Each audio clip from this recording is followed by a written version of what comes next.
आइए आपका class 10th के लिए चैप्टर 3 का अगला क्वेश्चन महत्वपूर्ण क्वेश्चन है। एक ऐसा भिन्न जिसके अंश से 2 घटाने पर, अंश में 2 घटा देंगे और हर में हम अगर 3 जोड़ते हैं तो 1/4 हो जाता है, और अंश में 6 जोड़ने पर, अंश में अगर हम 6 जोड़ते हैं और हर को 3 से गुना करते हैं तो वह 2/3 हो जाता है। भिन्न ज्ञात कीजिए। देखिए हमको भिन्न ज्ञात करना है। इसका हल देखा जाए। इसका हल देखिए, यहाँ लिख देंगे माना।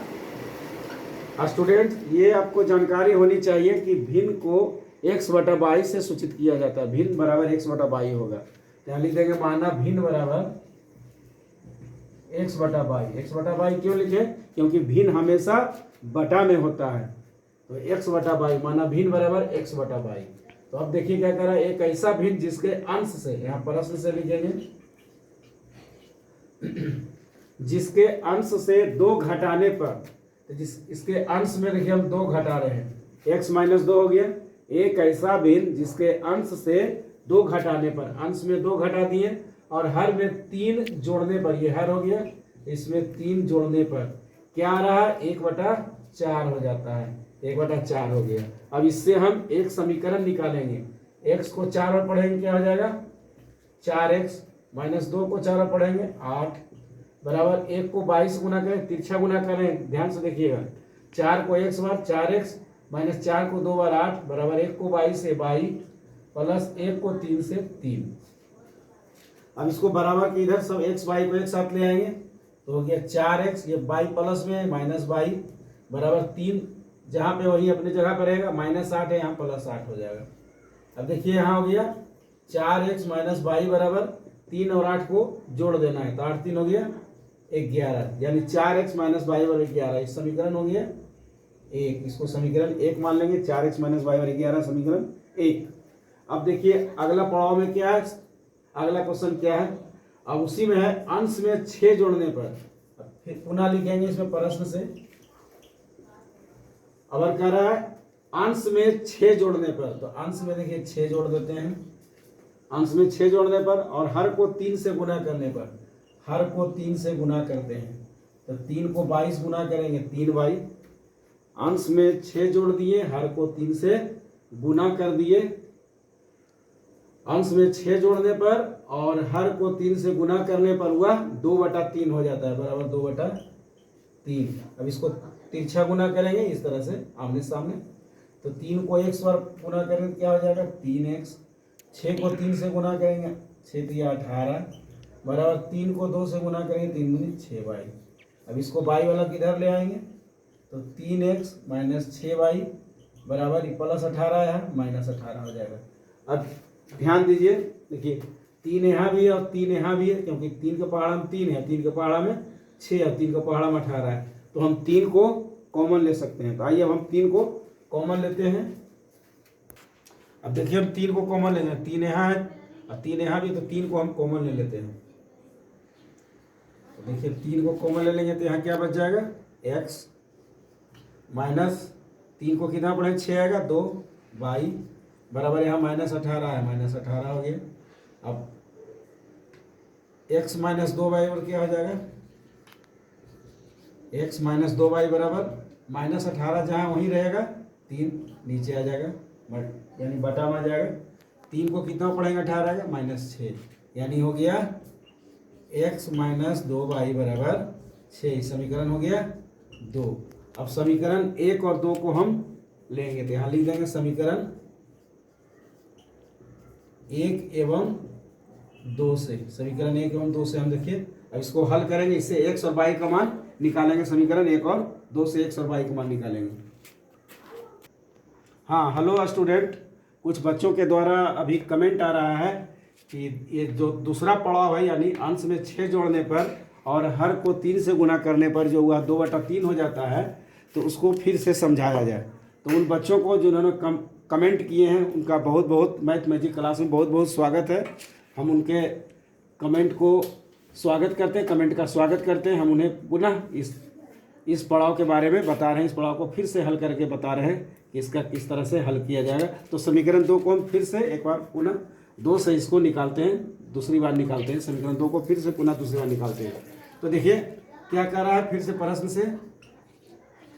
से कह रहा है कि अंश में 6 जोड़ने पर, तो देखिए अंश में 6 जोड़ दिए और हर को 3 से गुना करने पर, हर को 3 से गुना कर दिए तो आया 2/3। थोड़ा गौर से देखिएगा, अच्छा से देखिएगा ताकि समझ में आते जाए। अगर नहीं आए तो पुनः एक बार फिर आप कमेंट कर सकते हैं, कोई दिक्कत नहीं। तो 3 को 1 से मल्टीप्लाई करेंगे तो हो जाएगा 3x प्लस 6 को 3 से मल्टीप्लाई करेंगे तो हो जाएगा 18 बराबर 3 दूनी 6y हो गया। अब देखिए ये प्लस में है, इधर आ जाएगा माइनस में हो जाएगा।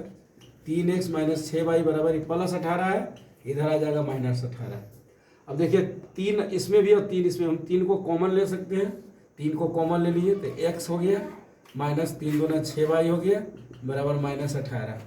अब देखिए x माइनस 2y बराबर क्या हो जाएगा माइनस 18/3, 3 छक 18, यानी x माइनस 2y बराबर माइनस 6। ये समीकरण 2 हो गया। तो हमें आशा है कि आपको ये जो सेकेंड वाला पड़ाव है, अंश में 6 जोड़ने पर हर को 3 से गुना करने पर जो 2/3 आता है, आपको अच्छी तरह से समझ में आ गया, क्योंकि हम इसे बहुत ही सरल तरीके से समझाए हैं। अगर फिर भी समझ में नहीं आया तो आप दोबारा हमें कमेंट कर सकते हैं। चलिए तो आगे हम देखते हैं क्वेश्चन समीकरण 1 और समीकरण 2 से। यहाँ लिख देंगे समीकरण 1 एवं समीकरण 2 से, यानी समीकरण 1 और 2 से हम x और y का मान निकालेंगे, उसके बाद भिन्न ज्ञात करेंगे। अब देखिए समीकरण 1 है 4x माइनस वाई बराबर 11, समीकरण 1 है। समीकरण 2 है x माइनस 2y बराबर माइनस 6। इसी को हल करना है। देखिए एक तरफ अंश और ऊपर का समीकरण 1 और समीकरण 2 का कोई भी x या y को बराबर करना पड़ता है। तो हम देखिए यहाँ 4 अगर हो जाता है तो बराबर हो जाता है, तो यहाँ इसमें हम 4 से गुना कर देंगे। तो ऊपर जो है लिख देंगे 4x माइनस वाई बराबर 11 है, इसमें 4 से गुना करेंगे तो 4x, देखिए बराबर आ गया 4x। तो इसको 4 से गुना किए तो यहाँ बराबर आ गया, माने एक भी कोई भी x या y अंक बराबर होना चाहिए, या इसमें हम 2 से गुना करके तो 2y हो जाता है। तो चलिए 4x आगे वाला बराबर कर लेते हैं, 4x x वाला बराबर कर लेते हैं। 4x माइनस 4 को x बार पढ़ेंगे 4x माइनस 2 को 4 पढ़ेंगे 2 चौक 8y बराबर माइनस 6 को 4 पढ़ेंगे माइनस 24। अब देखिए इसको यहाँ पर लिख देंगे घटाने पर, क्योंकि घटाएंगे तब प्लस माइनस कटेगा। तो यहाँ माइनस है तो प्लस हो गया, माइनस है तो प्लस हो गया, माइनस हो गया, plus 4x minus 4x cut गया। अब यहाँ बच गया 8y माइनस y। तो 8 में एक यहाँ छिपा हुआ रहता है, यहाँ पर एक जो है छिपा हुआ रहता है। तो 8 में एक गया 7y हो गया, 7y बराबर 11 और 24 जुट जाएगा, क्योंकि माइनस था प्लस हो गया, चिन्ह बदल गया। तो 24 और 11 होता है 35। तो y बराबर आ गया 35/7। 7 से इसको काट देंगे, 7 बचे 35, यानी y बराबर 5 आ गया, y बराबर 5। अब देखिए समीकरण 2 में लिख देते हैं, क्योंकि समीकरण 2 आसान है। समीकरण 2 में y बराबर 5 मान रखने पर यहाँ लिख देंगे समीकरण 2 में y का मान रखने पर, यानी y का मान जो 5 है उसका मान रखने पर, समीकरण 2 में y का मान रखने पर समीकरण 2 आया x माइनस 2y बराबर माइनस 6 है। तो x के जगह पर क्या रहेगा, x ही रहेगा, माइनस 2 गुना y की जगह पर 5 आया, y का मान यहाँ 5 लिख देंगे बराबर माइनस 6। तो x माइनस 5 को 2 से गुना करेंगे 10 बराबर माइनस 6। तो x बराबर क्या आ जाएगा, ये माइनस में है, इधर आएगा प्लस में होगा, माइनस 6 प्लस 10। तो x बराबर क्या आया, x बराबर आया 10 में 6 गया 4, तो x बराबर आ गया 4। तो हमको क्या निकालना है, भिन्न निकालना है। क्या निकालना है, भिन्न निकालना। तो भिन्न को हम लोग माने x/y, भिन्न बराबर क्या माने हैं x/y। तो x का मान जो आया लिख देंगे, x बराबर आया 4, तो यहाँ लिख देना है 4, x बराबर 4 बटा y बराबर क्या आया है 5, तो 4/5 ये हमारा हो गया आंसर। तो आशा है आप लोग को समझ में आ गया हो। अगर फिर भी नहीं आ गया हो, समझ में नहीं आता हो, तो आप हमें कमेंट करेंगे। जिस तरह से अभी कमेंट आया था, इसमें दूसरे पड़ाव पर दूसरे ऑप्शन में जो कमेंट आया था, तो हमने फिर से पुनः दोबारा हल किया था। तो आप लोग भी अगर कमेंट करेंगे तो हम दोबारा इसका हल करके बताएंगे, समझाएंगे। धन्यवाद। और हमारे YouTube चैनल को आप सब्सक्राइब कर देंगे, और हमारे अगर वीडियो आपको समझ में आ गया है तो वीडियो को लाइक कर देंगे एवं शेयर जरूर से जरूर कर देंगे। बहुत बहुत धन्यवाद।